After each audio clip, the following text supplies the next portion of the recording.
La grande finale 2022 du concours des génies de la construction se tenait à Paris au siège de la Fédération française du bâtiment le 8 juin dernier. Ce concours, qui existe depuis 2005, vise à encourager la créativité par un travail collectif d'élèves ou d'étudiants qui réalisent un projet de construction ou d'aménagement des territoires. Cette année, ce sont 19 équipes d'élèves et d'étudiants de collèges, lycées et établissements du supérieur, encadrés par leurs professeurs, qui se sont retrouvés. Bonjour, je me nomme Lina, je suis en classe de 3e et je fais partie du club sciences du collège Capuchinet qui se situe à Nîmes.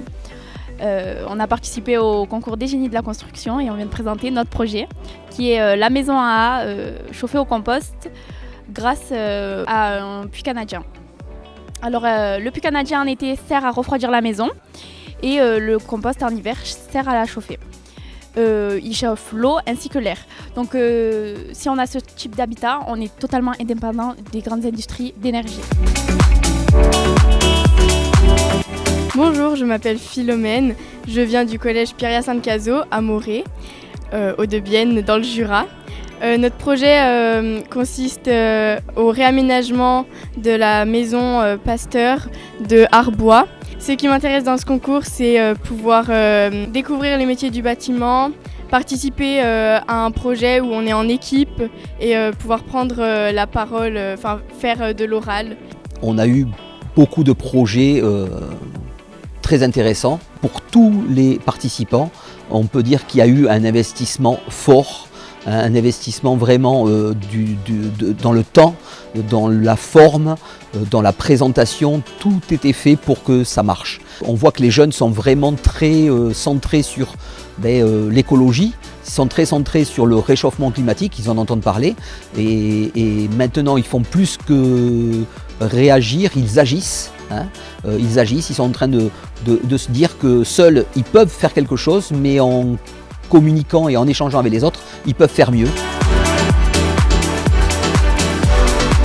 Bonjour, je me présente, je suis Clément Autin, je fais partie du lycée Saint-Nicolas. On est venu présenter notre projet qui porte le nom de rénovation d'une partie de notre lycée. On s'est rendu compte que notre lycée avait des contraintes et des défauts. Au fur et à mesure des années, on a décidé de prendre note de ces défauts et du coup en terminale de pouvoir faire un projet avec un budget illimité.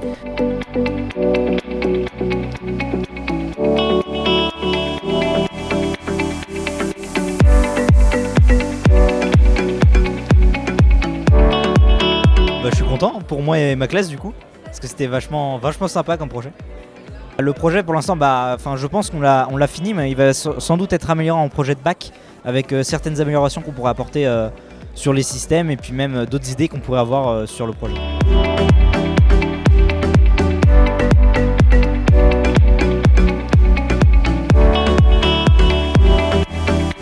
Franchement, je suis plutôt content. Surtout, on a une belle récompense et tout, et on n'est pas là pour rien, quoi. Ça veut dire qu'on n'a pas fait tout ça pour rien. Donc franchement, non, très, très content, très content.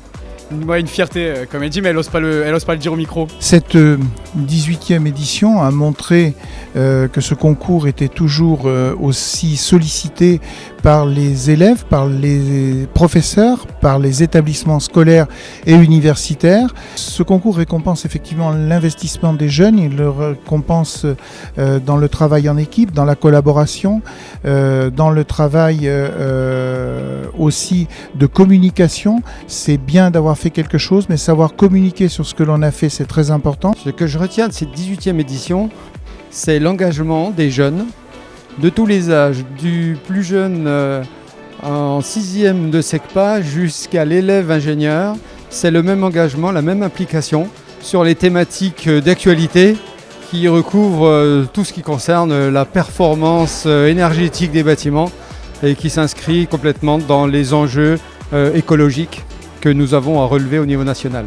Les jeunes m'épatent toujours, et principalement les collégiens, parce que je trouve qu'ils ont une implication, un niveau de réflexion, de recherche, de connaissance extraordinaire.